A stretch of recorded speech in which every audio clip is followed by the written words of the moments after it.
E aí, tudo bem com você? Seja muito bem-vindo a mais um vídeo do nosso canal. Meu nome é Francisco Henrique e hoje nós vamos ler os capítulos 10, 11 e 12 de 1 Coríntios. Nós hoje estamos fazendo 169 dias que nós começamos o nosso plano de leitura anual da Bíblia, de ler a Bíblia inteirinha no ano 2023. E se você não participa ainda desse plano de leitura, mas quer participar, você viu aqui pela primeira vez e sentiu interesse? Meu Deus. Você sentiu interesse de participar? É só você se inscrever no canal e ativar o sininho para receber todas as notificações, tá certo? Aí assim você vai receber os vídeos de leitura diária quando sair, tá bom? Então a gente vai orar para a gente dar início à nossa leitura diária hoje. Ah, e irmãos, também tem essa sessão aí, né, de bomba, de fogo de artifício e tudo mais. Hoje é dia 23 de junho, então talvez aí tenha algum barulho aí de bomba, tá bom? Então vamos orar. Se concentre aí na palavra do Senhor. Senhor, meu Deus eterno Pai, mais uma vez te agradecemos por tudo que o Senhor tem feito por cada um de nós, te agradecemos mais uma vez pelo privilégio que o Senhor nos concede estar aqui nesse momento para ler a Tua Palavra. Em nome de Jesus, abençoa a vida de cada um que estiver lendo, que o Senhor vai nos dar concentração, vai nos dar graça para compreender e entender tudo que está escrito na Tua Palavra. Eu e te agradecemos em nome de Jesus, Senhor. Amém. Então vamos lá, irmãos. O capítulo 10 de 1 Coríntios é um título assim: Lições da idolatria de Israel. Versículo 1 do capítulo 10. Irmãos, não quero que vocês se esqueçam do que aconteceu muito tempo atrás, quando nossos antepassados foram guiados por uma nuvem que ia adiante deles e atravessaram o mar. Na nuvem e no mar, todos foram batizados como seguidores de Moisés. Todos comeram do mesmo alimento espiritual e todos beberam da mesma água espiritual, pois beberam da rocha espiritual que os acompanhava, e essa rocha era Cristo. No entanto, Deus não se agradou da maioria deles, e seus corpos ficaram espalhados pelo deserto. Tais coisas aconteceram como advertência para nós, a fim de que não cobicemos o que é mal, como eles cobiçaram, nem adoremos ídolos, como alguns deles adoraram. Segundo as Escrituras, todos comeram e beberam e se entregaram à farra, e não devemos praticar a imoralidade sexual, como alguns deles praticaram, e morreram 23.000 pessoas num só dia. Também não devemos pôr Cristo à prova, como alguns deles puseram, e foram mortos por serpentes. E não se queixem, como alguns deles se queixaram, e foram destruídos pelo anjo da morte. Essas coisas que aconteceram a eles nos servem como exemplo. Foram escritas como advertência para nós, que vivemos no fim dos tempos. Portanto, se vocês pensam que estão de pé, cuidem para que não caiam. As tentações de sua vida não são diferentes daquelas que outros enfrentaram. Deus é fiel e Ele não permitirá tentações maiores do que vocês podem suportar. Quando forem tentados, Ele mostrará uma saída para que consigam resistir. Portanto, meus amados, fujam do culto aos ídolos. Vocês são pessoas sensatas. Julguem por si mesmos se o que digo é verdade. Quando abençoamos o cálice à mesa, não participamos do sangue de Cristo? E quando partimos o pão, não participamos do corpo de Cristo? E embora sejamos muitos, todos comemos do mesmo pão, mostrando que somos um só corpo. Pensem no povo de Israel. Acaso os que comiam dos sacrifícios não partilhavam do mesmo altar? Então o que estou tentando dizer? Que a comida oferecida a ídolos tem alguma importância ou que os ídolos são deuses de verdade? De maneira nenhuma. Estou dizendo que esses sacrifícios são oferecidos a demônios e não a Deus. Eu não quero que vocês tenham parte com demônios. Vocês não podem beber do cálice do Senhor e também do cálice de demônios. Não podem participar da mesa do Senhor e também da mesa de demônios. Acaso nos atreveremos a despertar o ciúme do Senhor? Somos mais fortes que Ele? Tudo é permitido, mas nem tudo convém. Tudo é permitido, mas nem tudo traz benefícios. Não se preocupem com o seu próprio bem, mas com o bem dos outros. Portanto, vocês podem comer qualquer carne que é vendida no mercado sem questionar nada por motivo de consciência, pois do Senhor é a terra e tudo o que nela há. Se um descrente os convidar para uma refeição, aceitem o convite, se desejarem, como o que lhes oferecerem, sem questionar nada por motivo de consciência. Mas se alguém lhes disser, esta carne foi oferecida a um ídolo, não a comam, por respeito à consciência da pessoa que os avisou. Talvez não seja uma questão de consciência para vocês, mas o é para outra pessoa. Afinal, por que minha liberdade deve ser limitada por aquilo que outros pensam? Por que serei eu condenado se comer algo pelo qual dei graças a Deus? Portanto, quer vocês comam, quer bebam, quer façam qualquer outra coisa, façam para a glória de Deus. Não ofendam nem os judeus, nem os gentios, nem a igreja de Deus. Assim como também eu procuro agradar a todos em tudo que faço. Não faço apenas o que é melhor para mim, faço o que é melhor para os outros, a fim de que muitos sejam salvos. Pronto, encerramos no versículo 33, o capítulo 10. E agora nós vamos para o capítulo 11, que começa com o mesmo, a continuação aqui do capítulo 10, tá bom? Então vamos lá. Aí no versículo 1 do capítulo 11. Sejam meus imitadores, como eu sou imitador de Cristo. Agora sim terminamos o título anterior do capítulo 10. Agora a gente vai para o versículo 2 do capítulo 11, que tem um título assim. Instruções para o culto público. Versículo 2 do capítulo 11. Eu os elogio porque vocês sempre têm se lembrado de mim e têm seguido os ensinamentos que eu lhes transmiti. Mas quero que saibam que uma coisa. A cabeça de todo homem é Cristo. A cabeça da mulher é o homem. E a cabeça de Cristo é Deus. O homem desonra sua cabeça se a cobre para orar ou profetizar. Mas a mulher desonra sua cabeça se ora ou profetiza sem cobri-la, pois é como se tivesse raspado a cabeça. Se ela se recusa a cobrir a cabeça, deve também cortar todo o cabelo. Mas uma vez que é vergonhoso a mulher cortar o cabelo ou raspar a cabeça, deve cobri-la. O homem não deve cobrir a cabeça, pois ele foi criado à imagem de Deus e reflete a glória de Deus. A mulher, porém, reflete a glória do homem, pois o homem não veio da mulher, mas a mulher veio do homem. E o homem não foi criado para a mulher, mas a mulher foi criada para o homem. Por esse motivo, e também por causa dos anjos, a mulher deve cobrir a cabeça, para mostrar que está debaixo de autoridade.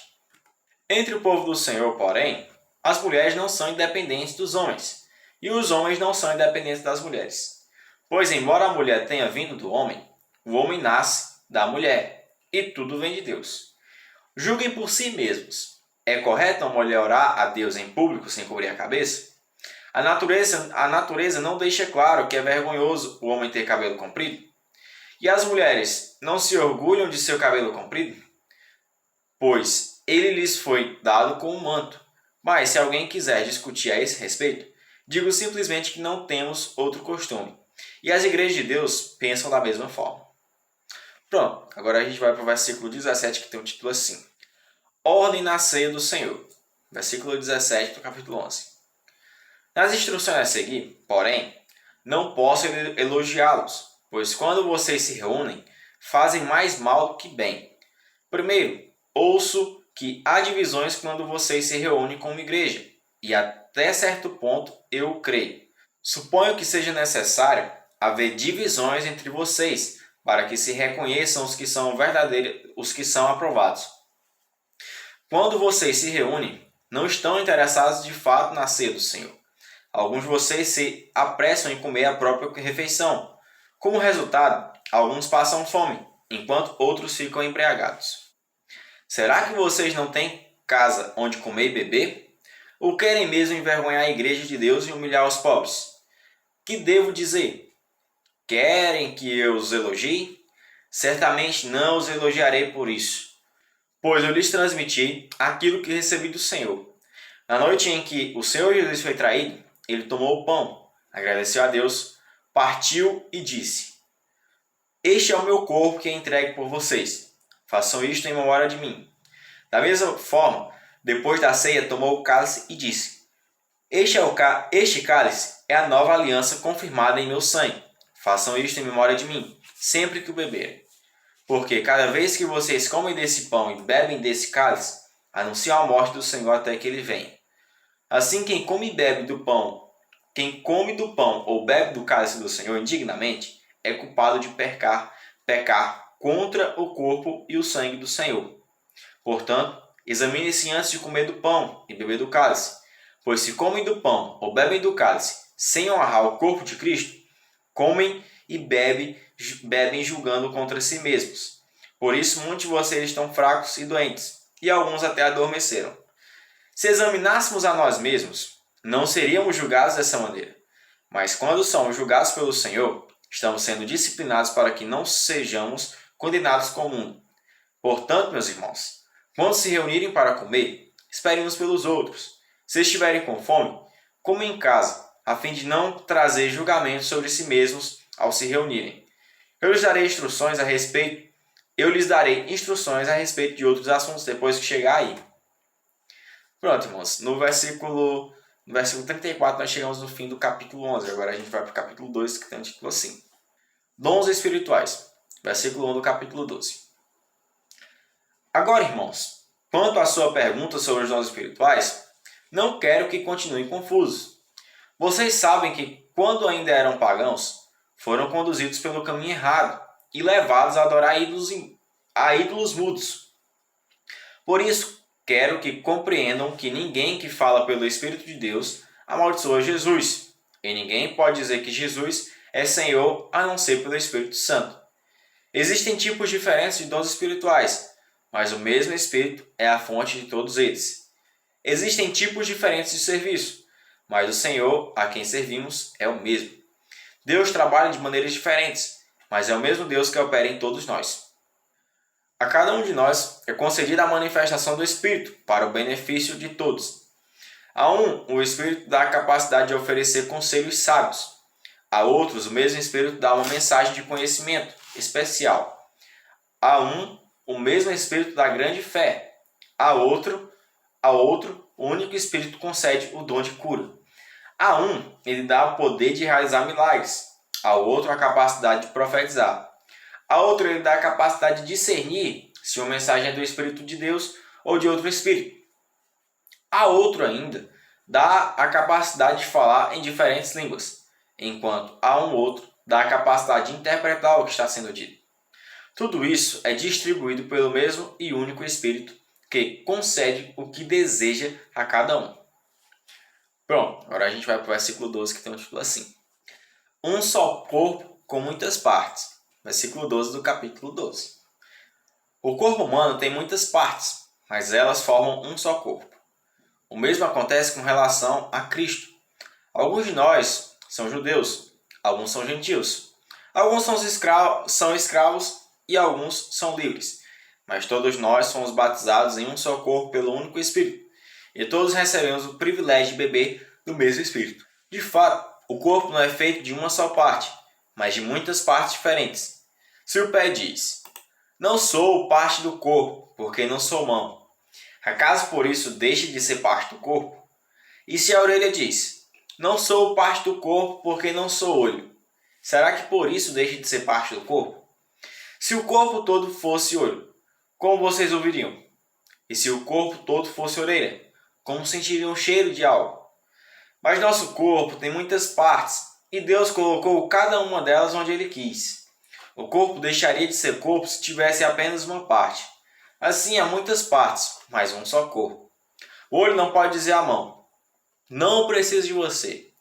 E a cabeça não pode dizer aos pés: não preciso de vocês. Ao contrário, algumas partes do corpo que parecem mais fracas são as mais necessárias. E as partes que consideramos menos honrosas são as que tratamos com mais atenção. Assim, protegemos cuidadosamente as partes que não devem ser vistas, enquanto as mais honrosas não precisam dessa atenção especial. Deus estruturou o corpo de maneira a conceder mais honra e cuidado às partes que recebem menos atenção. Isso faz que haja harmonia entre os membros, de modo que todos cuidem um dos outros. Se uma parte sofre, todas as outras sofrem com ela. E se uma parte é honrada, todas as outras com ela se alegram. Juntos, todos vocês são o corpo de Cristo, e cada um é uma parte dele. Deus estabeleceu para a igreja, em primeiro lugar, os apóstolos, em segundo, os profetas, em terceiro, os mestres, depois os que fazem milagres, os que têm o dom de cura, os que ajudam os outros, os que têm o dom de liderança, os que falam em diferentes línguas. Somos todos apóstolos? Somos todos profetas? Somos todos mestres? Todos nós temos o poder de fazer milagres? Todos temos o dom de cura? Todos temos a capacidade de falar em diferentes línguas? Todos temos a capacidade de interpretar o que é dito? Portanto, desejem intensamente os dons mais úteis. Agora, porém, vou lhes mostrar um estilo de vida que supera os demais. Amém, meus irmãos? No versículo 31 do capítulo 2, nós encerramos a nossa leitura diária de hoje. Meus irmãos, como sempre, que o Senhor continue abençoando a vida de vocês, no graça e sabedoria, que esse dia venha ser uma bênção, tá certo? Nesse dia, que no caso é amanhã, mas que hoje venha ser uma bênção na sua vida. Em nome de Jesus, tudo para a glória do Senhor, tá certo? Então, assim, que a gente venha se ver amanhã, que a gente venha estudar cada vez mais a palavra de Deus. Muito boa a leitura aqui de 1 Coríntios, tanto de Romanos como de 1 Coríntios, eu gostei muito, tá certo? Estão sendo muito boas aí. E que vocês também achem bom. Eu torço que vocês estão curtindo do mesmo tanto que eu estou curtindo também aqui, ler a Bíblia. Então, que Deus abençoe vocês, que a gente venha se ver amanhã, se assim o Senhor permitir. Tchau, valeu e a paz do Senhor.